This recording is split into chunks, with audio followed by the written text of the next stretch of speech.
Muy buenas noches. Muy buenas noches a todos. Muchas gracias por acompañarnos una vez más en nuestra sesión de radiología pediátrica. Primeramente me presento, para los que no me conocen, yo soy la doctora Madeline Granados, soy radióloga pediatra de aquí de Tijuana y bueno, esta es nuestra primera sesión híbrida que vamos a impartir. Hoy tengo el honor de presentarles a dos médicos que han sido partícipes en esta sesión. El tema de hoy va a estar relacionado con los tumores del sistema musculoesquelético en la edad pediátrica. Y bueno, el doctor Juan Carlos Duarte, él es oncólogo, cirujano oncólogo pediatra. Va a hacer algunos comentarios respecto a los casos que tenemos el día de hoy. Y el doctor Alfonso Valenzuela, él es médico patólogo. Y bueno, él también nos va a ilustrar con sus comentarios. En lo personal, es un tema de bastante interés, ¿verdad? Ya que en la edad pediátrica es sumamente importante poder diagnosticar a tiempo, ¿verdad? Tumores en ese sistema, en el sistema musculoesquelético. ¿Por qué? Porque si se hace una buena semiología de la sintomatología del dolor, en este caso el dolor óseo o el dolor muscular en los niños, tenemos la ventaja de poder hacer un diagnóstico oportuno. Y a nosotros como radiólogos nos compete realizar una serie de estudios desde la radiografía simple hasta estudios más sofisticados que tenemos hasta el día de hoy para poder hacer un diagnóstico oportuno. ¿Por qué les comento esto? Porque al final es un manejo multidisciplinario que en efecto, ¿no? Los doctores que están aquí presentes, ellos han sido, no es la primera vez que me han ayudado, ¿verdad? A tener un diagnóstico histopatológico, ¿no? Desde la imagen, desde lo clínico, hasta lo ya el diagnóstico final. El día de hoy no nos pudo acompañar el doctor Cornelio Román. Él, por motivos de fuerza mayor, no pudo presentarse, pero él, de la mano de él también, estamos haciendo un equipo en el cual prometió que para la siguiente sesión nos va a estar acompañando. ¿Ok? Entonces, les repito, los tres casos que vamos a presentar el día de hoy son del sistema musculoesquelético y los tres son en la edad, en la adolescencia, ¿no? Son mujercitas y bueno, vamos a presentar el primer caso. Ok. Bueno, el primer caso es una femenina de 11 años de edad. Esta paciente llega con nosotros y de aquí, la verdad es que me ayudé mucho del doctor Román porque él fue el que la vio por primera vez. Es una paciente que de lo que se queja es únicamente del dolor, algunos movimientos limitados a la flexión y extensión, sin embargo, no presentaba ninguna masa palpable. Los médicos de primer contacto, el médico general, le mandó solicitar un ultrasonido porque ella presentaba dolor en el hueco popliteo. Y entre el médico general y el médico de fisioterapia pensaban que era un quiste de Baker, que es un quiste que se localiza en la parte posterior de la rodilla. Y bueno, se le hizo una serie de estudios a la paciente, desde la radiografía, ultrasonido y resonancia, que es el tema, ¿no? Que vamos a ver. Realmente aquí lo que nos interesa es el tiempo. Ok, es una mujer de 11 años de edad, una paciente femenina de 11 años que ha tenido o que ha empezado su padecimiento 10 meses. Estamos hablando de que es algo pues crónico, ¿no? Entonces, aquí la situación es que ella había tenido manejo analgésico, la paciente y la mamá también me comentó que cedía con el analgésico, pero de nuevo presentaba el dolor.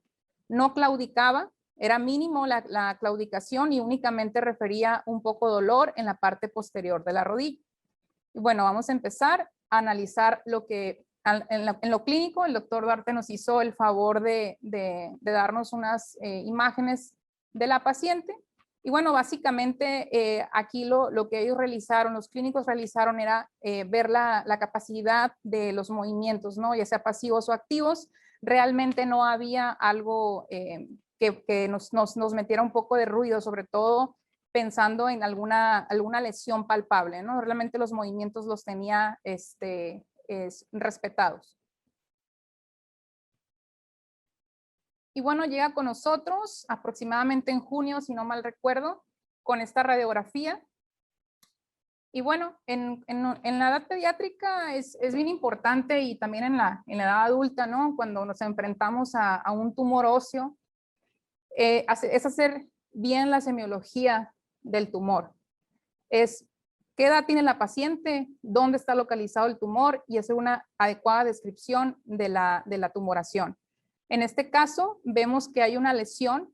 La lesión se describe como una lesión lítica que está localizada en la metáfisis de un hueso largo, ¿no? En este caso, del fémur distal.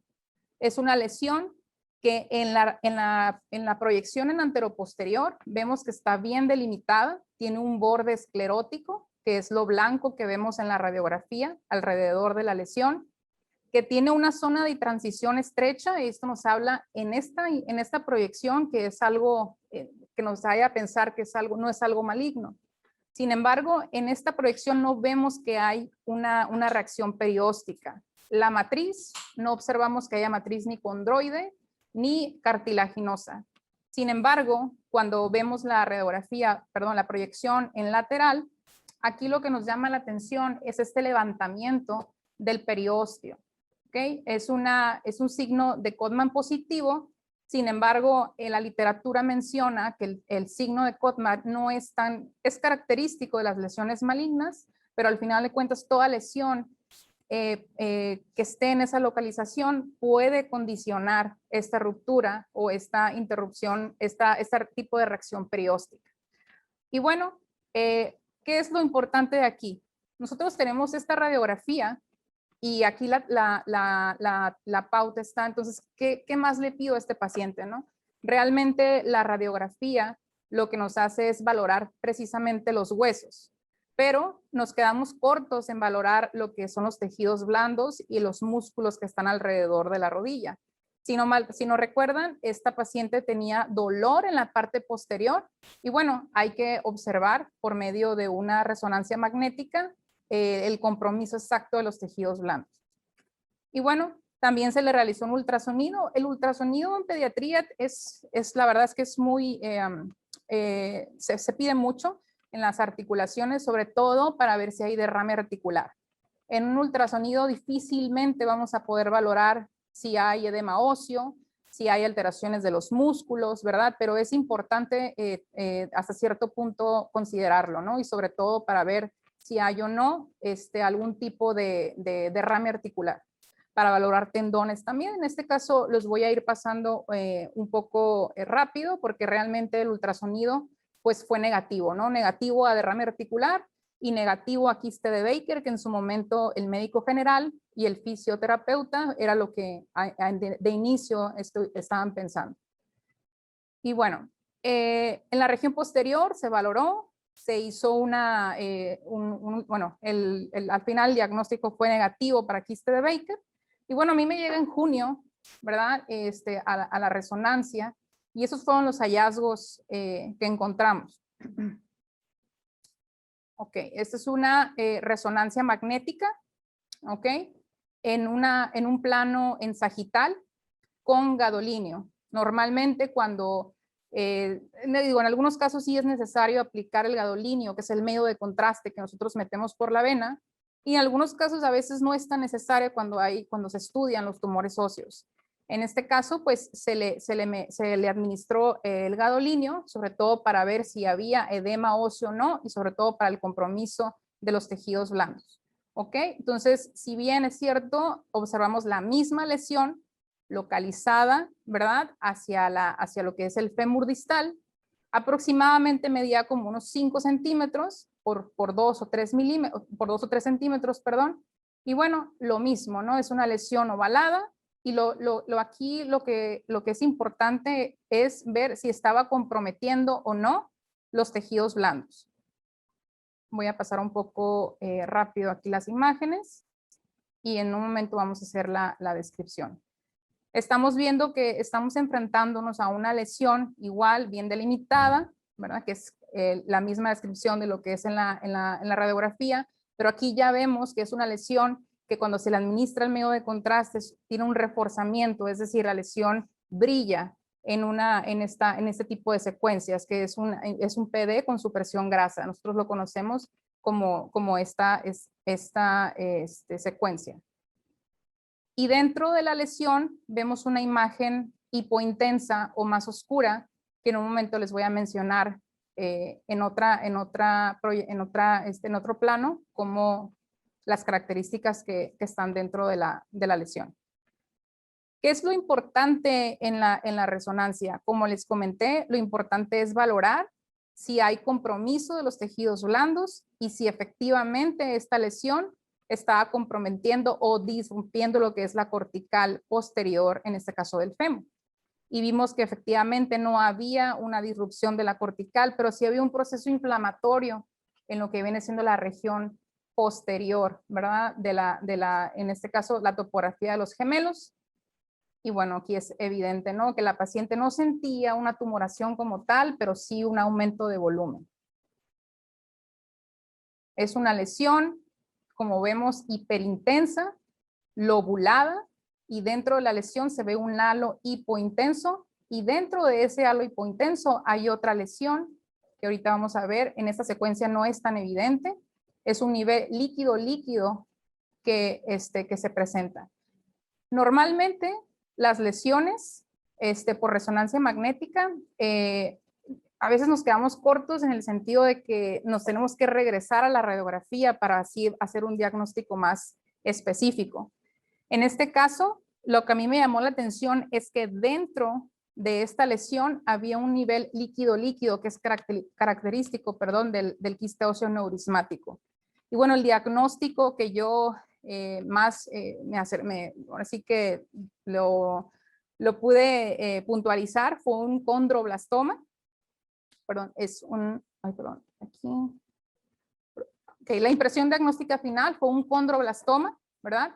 Pero por esa imagen que me llamó la atención, que estaba dentro de la lesión, con un nivel líquido-líquido, la literatura menciona que un quiste óseo neurismático puede estar asociado a un condroblastoma, ¿ok? Realmente aquí lo que sí voy a pedirle al doctor Duarte que él me ayude, ¿verdad? A realizar lo que es la opinión clínico-oncológica de este paciente, porque realmente él es el que tiene la parte del seguimiento, ¿verdad? Realmente es una lesión que es común en la pediátrica, normalmente es una lesión epificiaria, en este caso es a nivel de la metáfisis, pero fue lo que más pude llegar como conclusión. Entonces, los dejo con el doctor Duarte. Él les va a mencionar un poco más acerca del seguimiento. Buenas noches, muchas gracias por la invitación que me hace Núcleo Radiológico y la doctora Granados. Bueno, la verdad es que los tumores musculoesqueléticos en la adolescencia o en los niños representan un reto bastante importante y clínico. ¿Por qué? Pues porque habitualmente estos niños se presumen sanos. Muy pocos adolescentes acuden a consulta para alguna alteración. Si ustedes analizan su consulta pediátrica, se dan cuenta que dentro del porcentaje de consulta, los adolescentes es el menor porcentaje. Habitualmente este tipo de tumores son muy indolentes, gradualmente van ocasionando algún problema, ¿sí? Y como el dolor es muy característico, quizás lo más importante es la clínica del dolor. Cuando pensamos en una neoplasia maligna, estamos pensando en una lesión que presenta un dolor habitualmente nocturno, incapacitante, unilateral, no incapacitante, perdón, unilateral, y que no cede analgésicos en los primeros 14 días. Esta es una paciente que tiene una evolución muy prolongada, lo que nos hace sospechar que lo más probable es que no tenga mayor problema o que esto no sea algo neoplásico, como ya lo ha descrito la doctora Granados. Pero quizás lo más importante, a mí me gustaría, no sé cómo le avanzo aquí. Ok. Para nosotros es muy importante la radiografía simple. ¿Por qué? Porque aquí vemos una lesión donde vemos un defecto en el hueso, pero no vemos, sí, destrucción ósea, aunque vemos un poco aquí la cortical, no hay, pero no hay formación de hueso extraóseo, no hay masa de tejido blando. Sí, claro, aquí hay una zona de transición amplia, donde vemos esta línea del hueso y esta amplia zona de transición, lo que llaman triángulo de Codman. Pero esto es solamente una reacción del periósteo a una lesión del hueso, ¿sí? Y esto habla de una lesión que no es una lesión muy agresiva, aunque ustedes puedan ver un gran defecto, no es una lesión muy agresiva. Entonces, esto a nosotros nos hace sospechar con la clínica, ¿sí? Con este tipo de lesión y las imágenes que presenta la doctora, que lo más probable es que sea una lesión de origen benigno, lo más probable. Pero pues no lo podemos asegurar, por eso es que esta paciente se encuentra programada para realizar una biopsia ya por fluoroscopía, para poder obtener células y saber ante qué nos estamos enfrentando. Es muy difícil con los estudios de imagen y con la clínica solamente determinar si es benigno o maligno. Nosotros tenemos que tener una confirmación histopatológica para estar seguros ante qué estamos. Pero con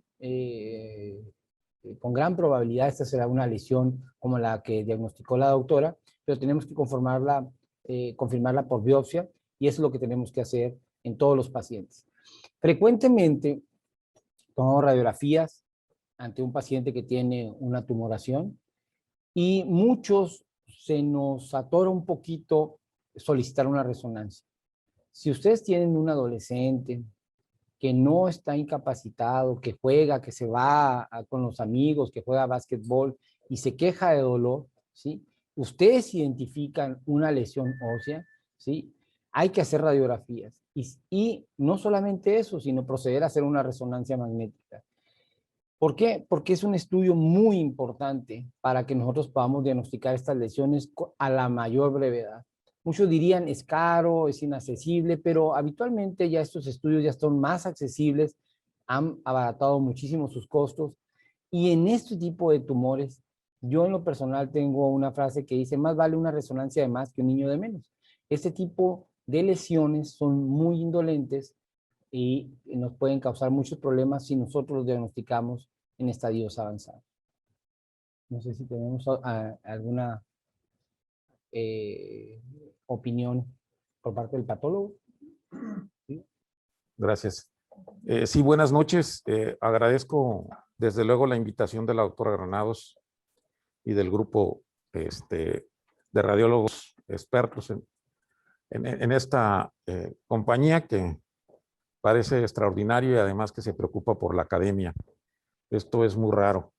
Así que doblemente agradecido por ello. Los comentarios que yo estaba haciendo que no se escucharon era de que en esto estamos, siempre las lesiones óseas, estamos implicados los radiólogos, los traumatólogos y los patólogos. Requerimos de hacer equipo porque si no, las cosas no salen bien. Les diré que a veces tienen razón unos y luego otros, aunque tengamos la histología que es muy fuerte, ¿verdad? Pero en ocasiones tiene uno que hacer correlación, porque si no ve uno la radiografía, se le pueden escapar detalles. Entonces, no sería un diagnóstico fino. Les comentaba que esta lesión, como la doctora Granados y el doctor Duarte han comentado que es una lesión, pues obviamente cuando se dice tiene tanto tiempo de evolución, pues es maravilloso porque uno ve de repente esta lesión sin datos clínicos y entonces uno empieza a decir, oye, esto se desarrolló en un mes, pues estaría muy preocupado, a pesar de que estuviese muy bien delimitada, pero ya con el apoyo clínico y ya el radiólogo dice que es una lesión delimitada, lo cual estoy de acuerdo. Tiene una reacción perióstica porque es secundaria, las reacciones periósticas son secundarias a las lesiones. Entonces, no todos los triángulos de Codman, ¿verdad? Hace que una lesión sea maligna, como ya lo dijeron. Para mí, el hecho de que la doctora Granados haya hecho este diagnóstico de un condroblastoma asociado a quiste óseo aneurismático, para mí es una lesión rara esta localización del condroblastoma, porque el condroblastoma son epifisiarios. La inmensa mayoría de todos los tumores cartilaginosos son de localización epifisiaria. En este caso, de un condroblastoma metafisiario, sí hay casos, yo he visto uno en esta localización y también asociado a quiste óseo aneurismático. No diría más, yo diría que vamos a esperar el material quirúrgico, que el doctor Duarte se apure, porque ya queremos saber el diagnóstico. Y obviamente yo creo en otros, en el seguimiento de esta sesión, daremos el diagnóstico definitivo. Correcto. Bueno, muchas gracias, doctores, por su participación. Y bueno, vamos a proseguir con la presentación. El segundo caso, de igual manera, es una paciente femenina de 11 años de edad. A ella la vimos en abril del presente año. Chiquita nos llegó a la resonancia y obviamente también con la ayuda del doctor Cornelio, nos compartimos, ¿no?, la información clínica. Es una paciente que tenía una claudicación intermitente, ¿verdad?, no incapacitante, en la región externa del tobillo. Lo refería más hacia a la región del calcáneo. Y también fue con un médico general, médico de primer contacto, le recetó analgésicos. La mamá me comentaba que se solucionaba, que se cedía el dolor, pero cuando la niña hacía deporte o alguna otra actividad en la que manejaba un poco de esfuerzo, la paciente volvía a tener la sintomatología. Y bueno, en las últimas 2 semanas, la mamá mencionó que ya no era una respuesta, ¿no?, como al inicio. Y estamos hablando de que la vimos en abril, ¿no?, del presente año. Realmente una paciente al principio asintomática, los arcos de movilidad, así como la primer paciente, eran básicamente sin alteraciones. Y bueno, decidieron empezar con la batería de estudios, que fueron aproximadamente el 4 de abril del presente año, perdón, el 4 de mayo, y bueno, estos les vamos a presentar igual la radiografía. Ok. Bueno, esta es una radiografía comparativa en este caso, del tobillo, donde observamos realmente no hay una alteración. Si nos fijamos en la región de lo que es la tibia, el peroné, las fisis de crecimiento son de aspecto ondulante normal, no hay alteraciones en los tejidos blandos, y bueno, ni algún tipo de fracturas. Realmente en una radiografía anteroposterior lo que queremos observar es que no hay alteraciones en la sindesmosis, en la mortaja, en el domo del astrágalo, entonces que no haya ningún efecto de volumen, también hablando de los tejidos blandos, ¿no? En este caso, pues no vimos nada que nos llamara la atención en la proyección anteroposterior. Y bueno, tenemos las radiografías también en lateral, comparativas, donde obviamente con el poco interrogatorio que tuvimos igual en la referencia, en la nota médica, nos referían, si no mal recuerdo, como un hemangioma o una artritis séptica. La verdad es que no recuerdo bien la nota de envío. Sin embargo, cuando le hicimos el cuestionamiento a la pequeña, ella me refería al dolor justamente en el calcáneo. Y obviamente nos fuimos en retrospectiva, ¿no?, a valorar la radiografía, donde realmente no hay una evidencia significativa, o si podemos comparar únicamente un poco de esclerosis en el calcáneo del lado izquierdo, ¿no?, comparándola obviamente con el lado derecho, pero no hay algo que me llamara la atención, alguna lesión expansiva, alguna lesión que estuviera comprometiendo la cortical del hueso, que hay una reacción perióstica como tal. Y bueno, como comentaba bien el doctor Duarte, realmente la resonancia es lo que nos marca la pauta, ¿no?, sobre todo para valorar si hay edema óseo, ¿verdad?, y el compromiso de los tejidos blandos circundantes.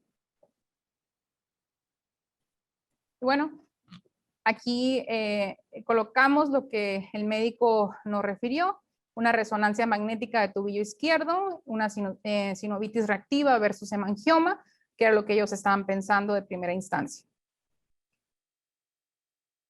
Voy a pasarles los videos.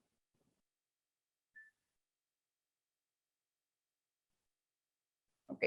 Esta es una resonancia magnética, ¿verdad?, donde estamos valorando, esta es una secuencia en T1, en un plano en sagital, donde estamos observando lo que nos llama la atención aquí es la hipointensidad, digamos, en aspecto moteado del calcáneo, hueso calcáneo. Entonces vemos áreas de menor intensidad de señal, ¿verdad? En secuencias en T1.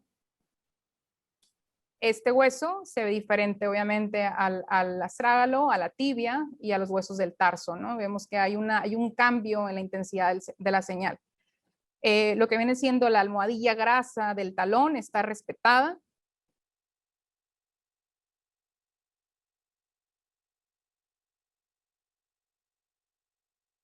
Vamos a ver la otra secuencia, que en la resonancia magnética nos ayuda mucho, secuencias con supresión grasa, porque en ella podemos observar si hay edema óseo o derrame articular. Entonces, si hacemos la comparativa, ¿verdad? Se hace evidente un edema, un aumento en la intensidad de la señal a nivel de este hueso y un poquito de líquido en el receso posterior del tobillo. Y bueno, haciendo ya un análisis en retrospectiva, igual con el doctor Duarte y con el doctor Cornelio, ¿verdad? Esta pequeña pues tenía el antecedente, digamos, del dolor, que es lo que comenta el doctor Duarte, que es sumamente importante hacer una semiología adecuada del dolor y sobre todo hacer uso de la radiografía, ¿verdad? Para tener como base si hay o no lesión en el hueso. Bueno, si recuerdan, esta paciente en el hueso no había mayor evidencia de una lesión, pero en la resonancia ya vemos algo muchísimo más que nos llama la atención, ¿no? Más aparatoso. Entonces, con esto, ¿verdad? Yo opté por hacer un diagnóstico de una osteomielitis crónica. La osteomielitis en los niños, pues sabemos que es frecuente, ¿verdad? Porque crónica, obviamente por la cronicidad que tiene la historia clínica de la paciente.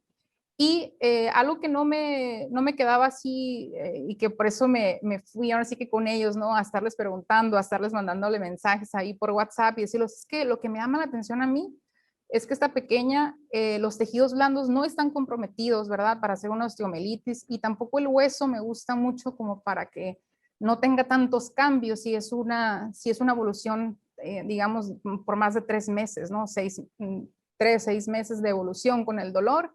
Y bueno, la resonancia sí me llama mucho la atención. Posterior a ello, pues obviamente la paciente se fue con el diagnóstico que le emití y bueno, ya el contacto posterior igual fue con el doctor Duarte y con el doctor Cornelio, que a su vez, pues de igual manera voy a invitar al doctor Duarte para que nos comente, ¿no? Qué fue lo que pasó con la paciente. La verdad es un caso desde que nos llegó clínica por edad, por la localización. El calcáneo es un hueso raro de que se enferme, vamos a decir que dé origen a una neoplasia, no es imposible, pero no es lo más frecuente. La verdad es que la paciente comunicaba perfectamente su clínica, no era no era dudosa, pero yo me resistía realmente a hacer una biopsia en el hueso calcáneo. La verdad es que nos costaba mucho trabajo pensar que ese hueso estuviera enfermo, pero era evidente los cambios que se observaban de intensidad en la resonancia.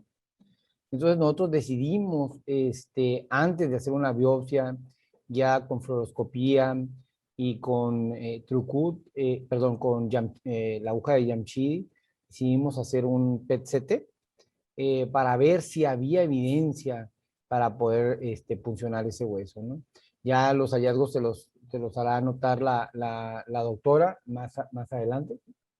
Entonces, pero si vemos ahí, ustedes pueden ver en la parte baja, hay una gran captación. El PET-CT es un estudio que dentro de las imágenes tomográficas detecta una mayor hipermetabolismo derivado de un mayor consumo de glucosa, la cual tiene una molécula radiactiva que se une ahí a través de un ciclotrón.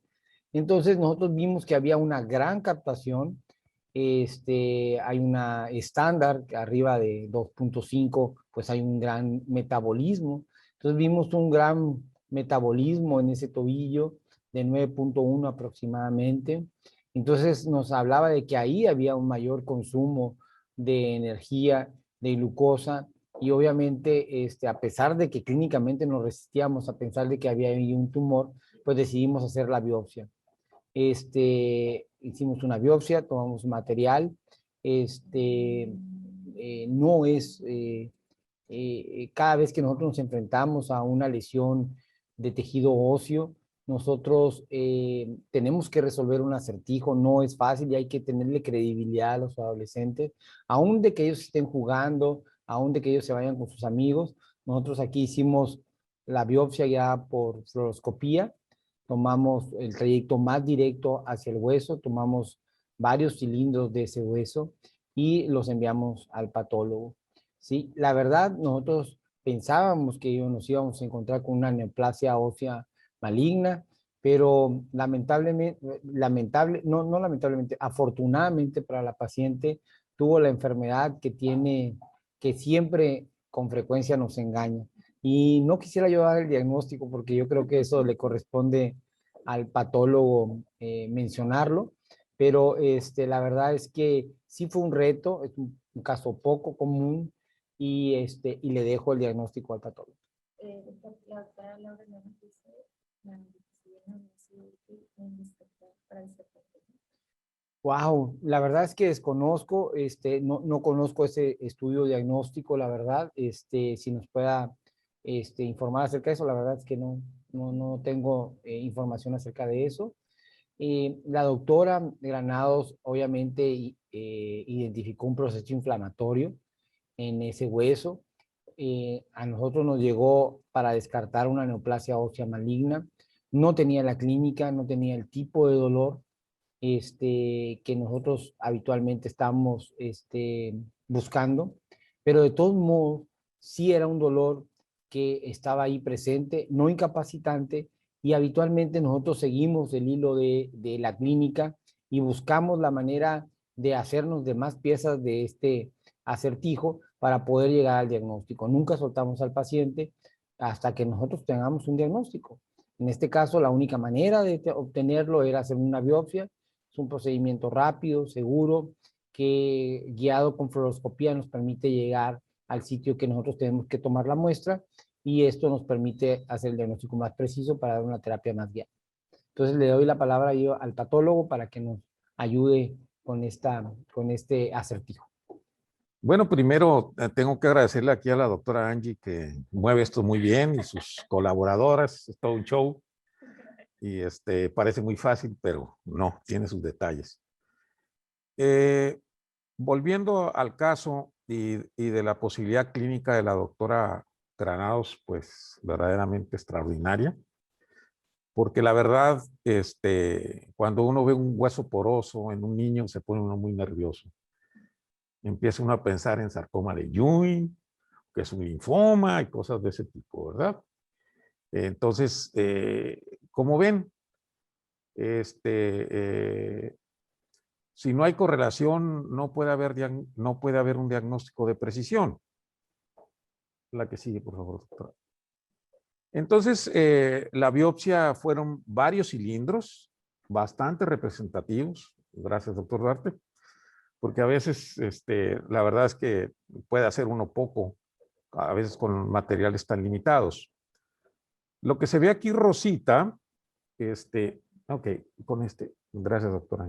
Entonces, lo que se ve aquí rosita, pues son espículas óseas. Aquí hay una, aquí hay otra, aquí hay otra.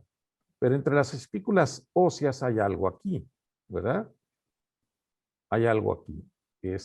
Así que... gracias. Ok.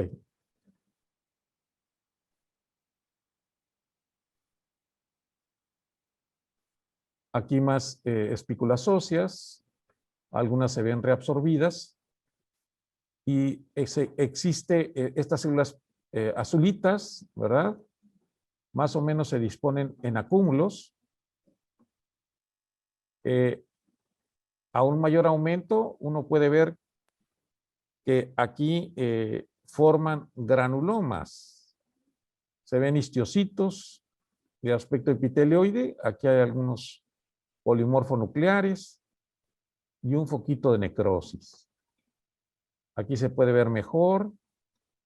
Hay algunas células gigantes de tipo Langhans y los histiocitos y numerosos granulomas e infiltrado linfocitario alrededor de estos granulomas y un incremento de fibrosis. Aquí se ve más claro. Le hice tinciones para la búsqueda de hongos y para buscar bacilos ácido alcohol resistentes, los cuales fueron negativos. Así que es una osteomielitis crónica granulomatosa compatible con tuberculosis en el hueso calcáneo. Esto verdaderamente es un galimatías porque esta tuberculosis, como decían los clínicos de aquellos ayeres, decían que era la gran simuladora. Y cuánta razón tenían, porque es verdad. Nos hace ver muchas cosas, tumores y una serie de cosas, y resulta en tuberculosis. Este caso es muy afortunado por esa razón. Doctor Duarte le instalaron tratamiento, le hicieron anticuerpos, le buscaron por ahí algo más.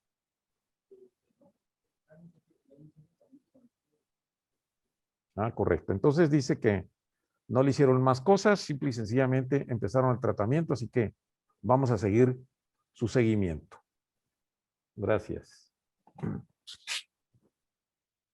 Nuevamente, muchas gracias, doctores, por la participación. Y bueno, contestando la pregunta de la doctora Durón, algo comentó acerca de la ubiquicidina. Y efectivamente, ¿no? Yo en ocasiones le hago preguntas a la doctora Carolina Oñate, que no nos acompaña el día de hoy, pero ella es la encargada de medicina nuclear ahí en Núcleo Diagnóstico. Y bueno, digo, yo no soy experta en el área, pero lo que sí sé es que la ubiquicidina es específica de la infección.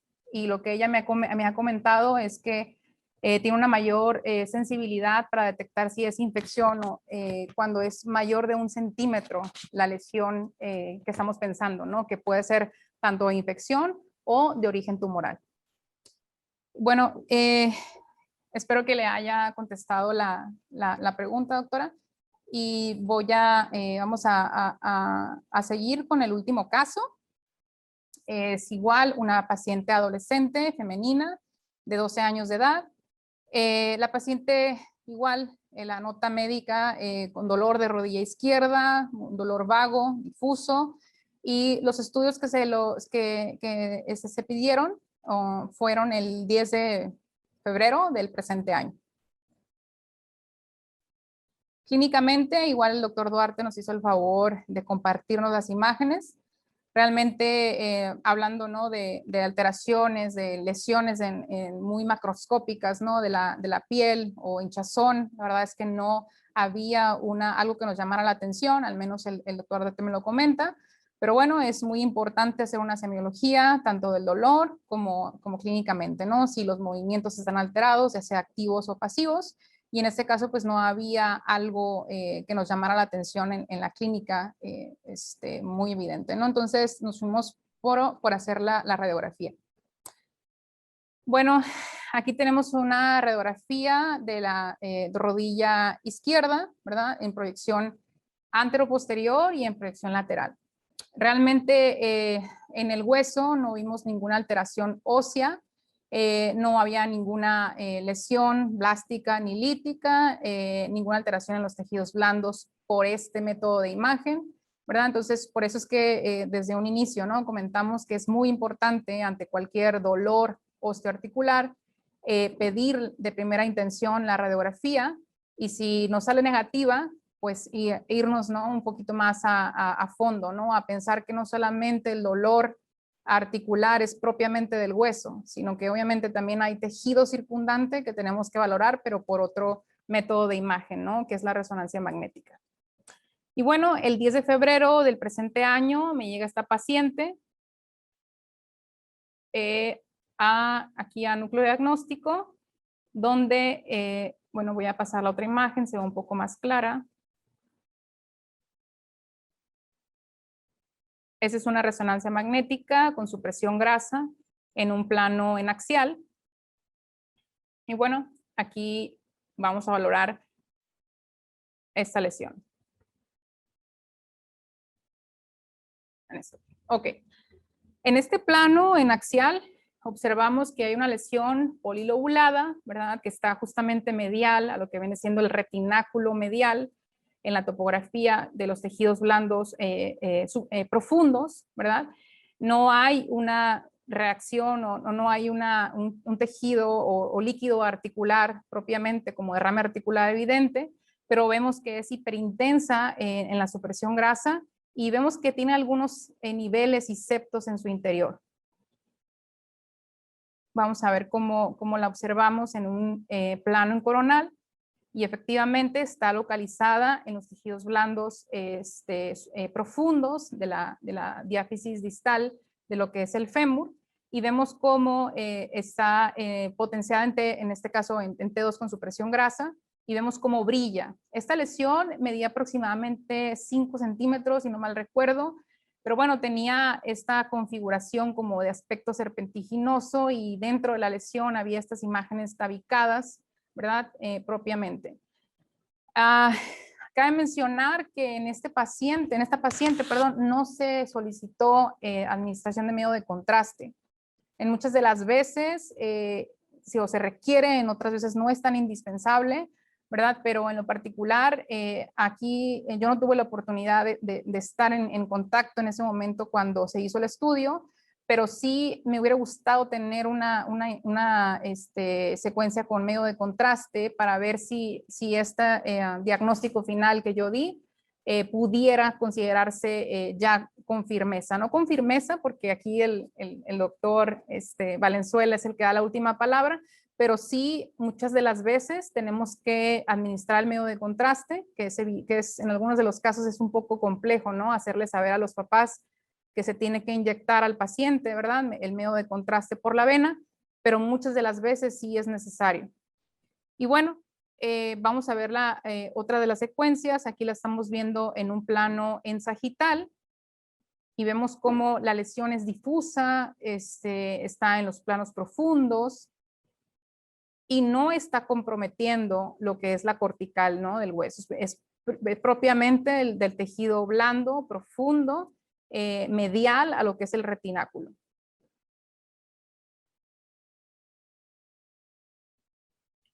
Aquí vemos una secuencia en secuencia en T1, en un plano en coronal, donde vemos lo que es esto que vemos más oscuro, viene siendo lo que es el vasto medial, ¿verdad? Y esta es la lesión, un tanto irregular, hipointensa, tiene la característica de ser hipointensa en T1 e hiperintensa en T2.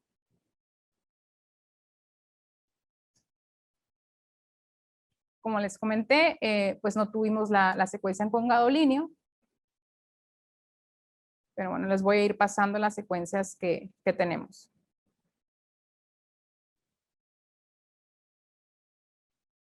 Bueno, la impresión diagnóstica, la verdad es que aquí no me quedé como muy tranquila, ¿no? En el momento de hacer el diagnóstico. Sin embargo, igual, con la ayuda de los clínicos, yo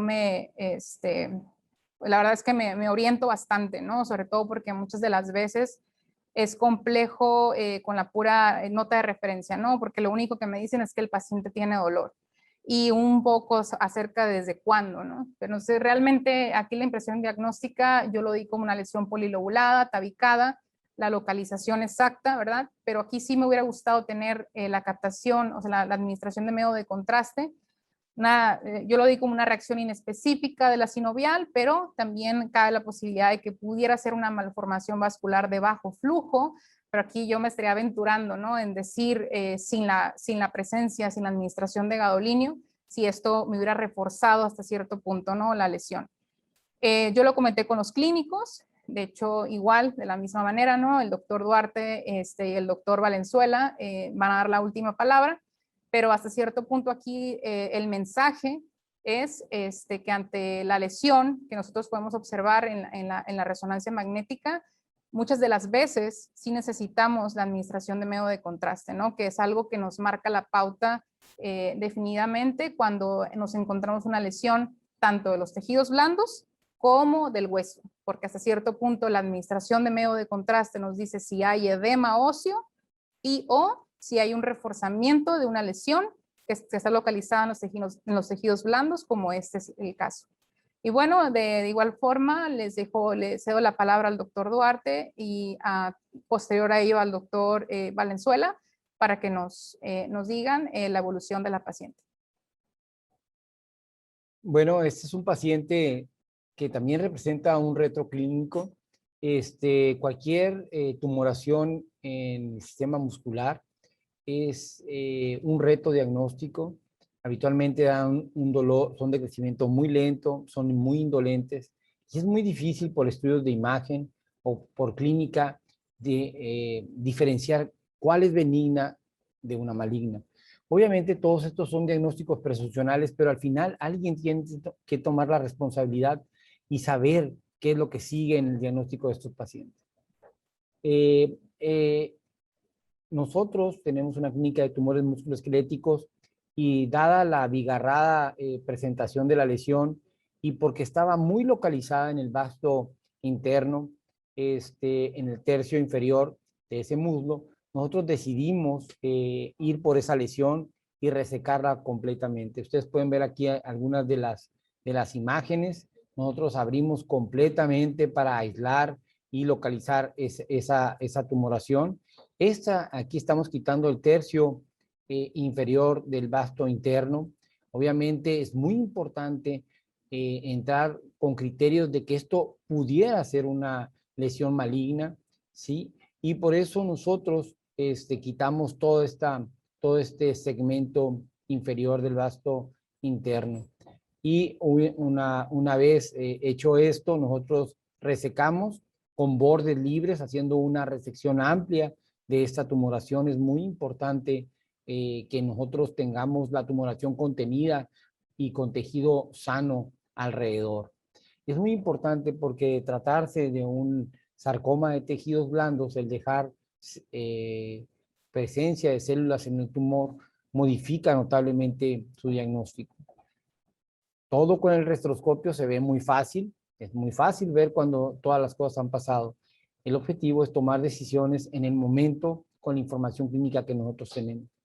Y cuando nosotros evaluamos a esta paciente, existía mucha duda de que fuera, obviamente, una malformación vascular de origen venoso o un tumor o un sarcoma de tejidos blandos.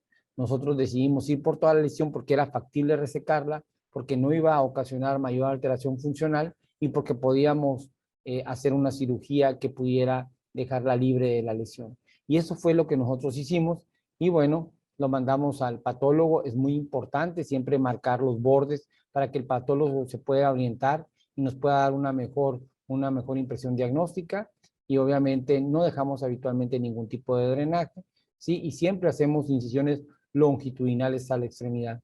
Es muy importante que nosotros cuando vamos a abordar este tipo de lesiones pensemos que pudiera tratarse de una malformación o de un sarcoma, porque de nuestro actuar depende mucho el pronóstico del paciente, la sobrevida y la intensidad del tratamiento de tratarse de una neoplasia maligna. Ahora le dejamos el diagnóstico al patólogo. Gracias. A mí me parece que el hecho de trabajar con un equipo multidisciplinario, las cosas son más fáciles. Y en ese sentido, pues, la descripción de la doctora Granados radiológico, pues, lo describe perfectamente bien. Es una lesión que es multiquística, ciertamente, y que está afectando el músculo, ¿verdad?, en su espesor. En esta pieza quirúrgica, obviamente los bordes están marcados. Aquí en la superficie, esto que se ve grisecito es parte de la fascia del músculo. Perdón, esto es parte de la fascia del músculo y lo demás es músculo estriado. Aquí podemos ver que desde aquí se ven unos vasos grandes obviamente que están intercomunicados con esta lesión, es de aspecto hemorrágico y muestra múltiples dilataciones vasculares de diferentes tamaños y que más o menos está delimitada. El margen quirúrgico inferior, que era el más complejo, se encuentra libre. Y obviamente hacia el borde proximal, pues hay un margen bastante amplio. Esto está oscuro porque le pongo tinta a los bordes quirúrgicos. Entonces, esto lo que se ve es que el tumor o esta lesión está dentro del músculo y parte del tejido adiposo adyacente. Ah, perfecto. Por cuestiones técnicas, nos confundimos ahí con la histología, pero les voy a hacer un análisis, tal como les decía macroscópicamente, ya se lo hice, y es muy importante decir que es una malformación. ¿Por qué? Porque una malformación está constituida por vasos mal formados y que se comunican entre sí, y no hay un orden propiamente dicho desde el punto de vista histológico, como debe de ser una estructura vascular ordenada, de tal forma que de eso a eso corresponde. Y obviamente, ¿verdad? Esta malformación seguramente, pues como tenía intercomunicación con vasos predominantemente venosos, pero hay arteriales también porque se comunican, porque de alguna manera la sangre tiene que llegar. Entonces, obviamente, tiene comunicación y estoy de acuerdo con la doctora Granados, que se intercomunicaba. Si era de alto o bajo grado, pues de alto flujo no lo sabemos, porque no le hicimos el estudio de contraste. Gadolinio, es correcto. Entonces, y por otro lado, yo no sé si soplaba esta lesión, doctor, dice que no, entonces era de bajo grado, de bajo flujo. Bueno, perfecto. Y obviamente, como consecuencia de que esta lesión estaba ahí crónicamente haciendo estasis y con extravasación de eritrocitos, hay hemosiderina ya en el intersticio, pues obviamente da fibrosis. O sea, ese músculo, pues la verdad que ya no va a funcionar. Así que es una malformación vascular venosa intramuscular del vasto interno izquierdo en su tercio distal con afección al tejido adiposo adyacente y sin lesión en bordes quirúrgicos. Y esto es fundamental que las lesiones, ¿verdad? De este tipo, aunque son benignas, no haya margen, y mucho menos cuando son malignas, ¿verdad? Eso es terrible porque cambia obviamente el pronóstico de estos pacientes y ya si estaba en un estadio, pues termina en un estadio mucho más avanzado y es grave. Yo creo que es muy importante ser muy juicioso y obviamente se agradece al doctor Duarte que sea tan juicioso en estas lesiones porque les tiene un gran respeto. Por alguna razón, algo debe haber pasado que se anda con mucho cuidado. Y yo quisiera aprovechar el momento y porque ese fue el que le tomé fotos. Doctor Duarte, si lo describe y nos platica un poco de esa clínica. Bueno, esta es una nena que tiene una tumoración en el hombro. Realmente el diagnóstico clínico es de un hemangioma infantil con una fase proliferativa muy intensa que creció en los tejidos blandos, obviamente, y que estaba ocasionando dolor, molestias al paciente y ulceración. Normalmente estos pacientes nosotros los tratamos con beta bloqueadores para inhibir la proliferación endotelial, pero este paciente tenía muchísima morbilidad, tenía muchísimo dolor que ocasionaba, vamos a decir, hacía que su calidad de vida fuera muy pobre.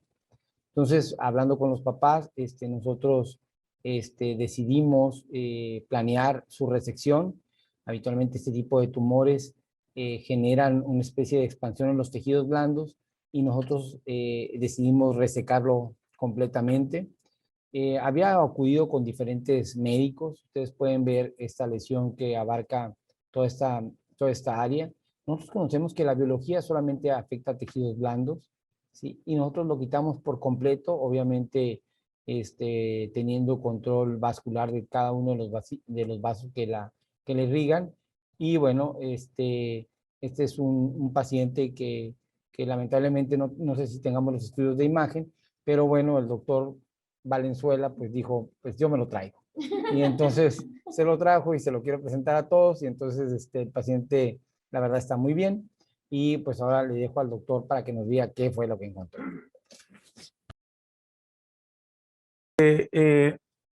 Entonces, esta es la pieza macroscópica, obviamente, difiere mucho de la lesión en el paciente, ¿no? Está increíble. Aquí se ve, ¿verdad? La piel y aquí se ve arrugada, ¿no? Retraída por la lesión. Y aquí, ese es el lecho quirúrgico. Vean nada más la cantidad de vasos que tiene en superficie al tejido adiposo. Y al corte, ¿verdad? Pues básicamente le decía a la doctora Angie que parece una placenta, ¿no? Aquí se ven como si fueran las vellosidades boreales, ¿no? Y bueno, y es una lesión obviamente muy hemorrágica, esponjosa, que afecta todo el espesor de la piel y parte del tejido adiposo. El doctor Duarte, aparte de eso, puedo hacer todo el abuso que yo quiera de traer estos casos de lesiones vasculares, porque es un experto. Así que él me dijo, es una imagen infantil gigante del hombro izquierdo. Pues sí, efectivamente. Eso era. Lo interesante, vean ustedes, a comparación de la otra malformación que acabamos de ver, es por eso que dije, vamos a aprovechar este momento. Vean ustedes, hay un orden aquí, ¿verdad? Hay una gran cantidad de capilares y luego tiene su vaso, ¿no? De donde drena cada uno de ellos, o sea, muy ordenado.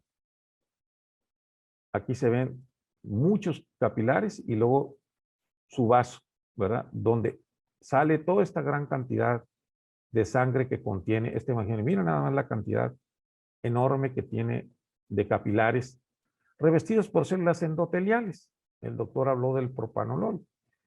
Y a mí siempre dice, hay que hacerle GLUT. Bueno, el GLUT es un transportador de la glucosa. Fundamentalmente se encuentra en órganos que consumen mucha glucosa, como es el cerebro. De tal manera que cuando uno tiene el anticuerpo y hace la reacción, utiliza uno como testigo el cerebro, porque se ve. Bueno, en estas células endoteliales, vean ustedes los capilares, este es el vaso por donde drena, es la vena, ¿verdad? Donde drena cada uno de ellos. Yo creo que se ve bastante bien organizado. El otro es una madeja de cosas. Y este no. Entonces, hablando de las células endoteliales, ¿verdad?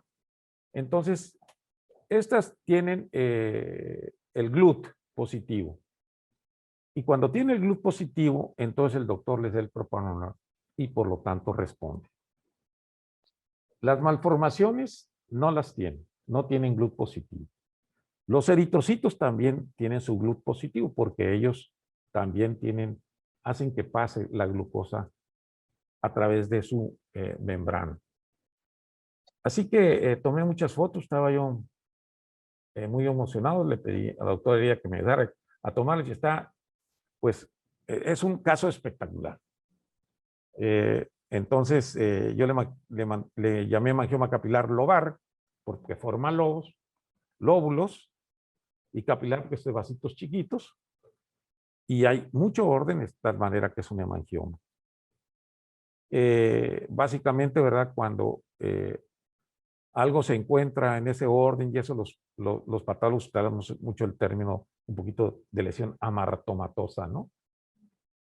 Bueno, y entonces yo creo que es un caso muy, muy espectacular y demasiado grande, y así que yo tuve la oportunidad de poderlo estudiar porque los otros hemangiomas el doctor se los acaba con su tratamiento.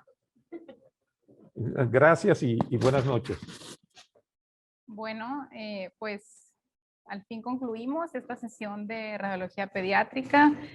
Quiero darles las gracias a todos por habernos acompañado. La verdad es que es digamos, no es algo fácil, ¿no? Tener ahora sí que la situación multidisciplinaria, ¿no? Es decir, tenemos que platicarlo, tenemos que con los doctores, tenemos que estar en contacto con ellos para llegar a un diagnóstico final, obviamente como lo comenta el doctor Valenzuela. Y realmente digo, como yo como médico radiólogo, viendo a los pequeñitos, la verdad es que siempre estoy de la mano con los clínicos, ¿verdad? Porque no nada más, ahora sí que es mi criterio, ¿no? O sea, siempre estoy con ellos a la par para poder así llegar a realizar un diagnóstico temprano, oportuno, para darle una buena terapéutica, ¿no? Al paciente.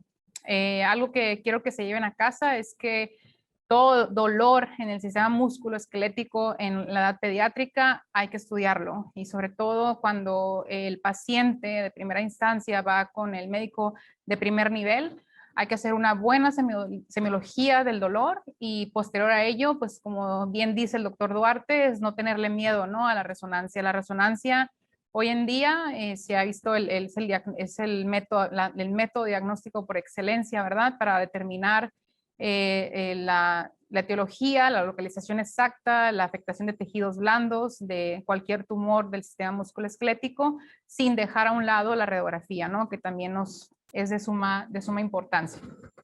Y bueno, gracias al doctor, al doctor Duarte, al doctor Valenzuela, a los doctores que están aquí presentes también con nosotros por haber venido.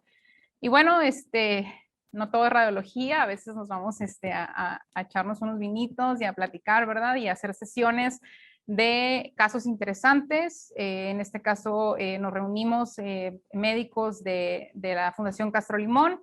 Si bien aquí pues son varios oncólogos que están unidos en este hospital, el doctor Fernando Mendoza, propiamente, ¿no? De núcleo radiológico, y bueno, el doctor Duarte, el doctor Valenzuela, quienes en equipo hacemos un diagnóstico pues oportuno, ¿no? En el caso, hablando de oncología. Posterior a ello, quería mencionar también es que la doctora Millán también está interesada, ella también es integrante, ¿no? de la Fundación Castro Limón, y pues nos van a estar visitando, ¿no? Aquí a Núcleo Radiológico próximamente en las siguientes sesiones. Y pues no está más, pues de mi parte, decirles que muchas gracias por haberse conectado, y bueno, nos estamos viendo. Y no sé si tengan alguna pregunta, alguna duda de los casos. Estoy ya abierta y para contestar cualquier duda que tengan. Mi duda es, en el caso de medicina de primer contacto, ¿cuánto tiempo tiene que esperar el médico de primer contacto para sospechar, diría, pedir la resonancia? Más bien dicho, pedir la placa rayos X. Ahí en la primera caso, creo que se tardaron 10 meses en tomar la placa rayos X, y había medicamento que funcionaba como el gésico, y de pronto el paciente se sentía bien, pero seguía con el dolor. Entonces tardaron 10 meses en la placa de rayos X, la básica. De ahí, quizá le toca al ortopedista tomar una decisión si es que se encuentra una imagen. Esa es la primera pregunta. Y la segunda es, en el caso del paciente compatible con osteomelitis con tuberculosis, ¿qué tratamiento fue el que se inició y por cuánto tiempo, tomando en cuenta la edad del paciente? Y supongo que es para tuberculosis, lógicamente, ¿no? Bueno, la clínica es muy importante. Yo creo que Los adolescentes, habitualmente estamos hablando entre los 13 y los 18 años de edad, esos son a los que yo llamo los niños sin pediatra. Son la tierra de nadie, muy pocos médicos se dedican a la medicina del adolescente. Habitualmente se presume a un chico sano qué le puede pasar, y asociado a que habitualmente el dolor no suele ser incapacitante, y le permite hacer sus actividades y lo presumimos sano y luego no habla. Entonces, esto es una combinación de cosas que nos permite que el adolescente siga su evolución sin poderlo diagnosticar. Yo creo que la clínica es muy importante, y aquel paciente adolescente o preadolescente con dolor nocturno unilateral, que no se dé analgésicos dentro de las primeras 14 días, y que el paciente se sigue quejando a pesar de que se puede ir a jugar fútbol, se puede ir a las fiestas, debe ser sujeto a investigación. Yo creo que se debe tomar una radiografía simple y evaluar la reacción perióstica. Eso requiere, como todo en la clínica requiere, y en la evaluación de las imágenes requiere cierto expertise para verlo. Y si este dolor persiste por más de 14 días y el chico se sigue quejando, yo creo que debe ser sujeto a una valoración por un especialista en lesiones musculoesqueléticas. Normalmente es el ortopedista, pero aquí hay una situación interesante. Habitualmente tendemos a pensar en lesiones benignas, traumas, golpes, ligamentos, meniscos, y eso nos desvía de las lesiones más severas o las neoplasias malignas. Entonces yo sería de la idea de que si un paciente tiene esta clínica, debe ser evaluado por un experto en lesiones musculoesqueléticas sensibilizado para pensar de que esto pudiera tratarse de una lesión maligna y hacer todos los estudios concernientes para descartarlo. Como decía la doctora Granados, no le tengan miedo en los primeros 14 días a tomar los estudios de imagen iniciales, inclusive una resonancia magnética para descartar este tipo de lesiones. Tenemos una brecha muy corta para poderlos detectar y para poderlos tratar. Eso concerniente a la primera pregunta, que sería, sígalo, si en los primeros 10 a 14 días sigue con la sintomatología, haga los estudios hasta saber cuál es el origen del dolor, ¿sí? Y si no se dan analgésicos, algo está pasando, y a reposo, algo está pasando ahí. En relación a la siguiente pregunta, el tratamiento, bueno, la verdad es que es un caso muy poco común que tengamos una osteomielitis ósea por tuberculosis. No sé cuántos en su vida haya visto, son muy poquitos los que yo he visto en huesos raros.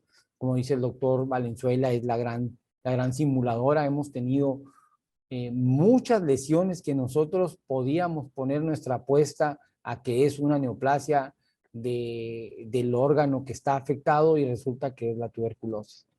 El paciente fue obviamente enviado con los expertos de tuberculosis a la jurisdicción sanitaria, donde el doctor París Cerecer Calú es un experto, y él es el que se encarga de darle el tratamiento. Es un paciente que requerirá tratamiento con antifímicos, 4 antifímicos durante 10 a 12 meses, con evaluaciones y con todo el estudio que se tiene que hacer a la familia para poderlo diagnosticar. El doctor me comentó que pues, es de pronóstico bueno, y que si sigue su tratamiento, pues se va a curar. La verdad es que todas las lesiones de tejidos musculoesqueléticos representan un acertijo y un reto. El problema es primeramente el adolescente, la clínica, ¿sí? Y que nosotros minimicemos el riesgo potencial de esa lesión. Nosotros debemos de seguirla hasta resolverla y saber qué es lo que está ocurriendo en esa área en específico. Bueno, pues doy por finalizada esta sesión. Espero que haya sido de su agrado. Y bueno, el otro mes vamos a buscar otros casos interesantes, ¿verdad? Para presentárselos. Y bueno, nos estamos viendo. De nuevo, muchísimas gracias. Muchísimas gracias a los doctores presentes y a los participantes. Y es todo. Muchísimas gracias. Buenas noches.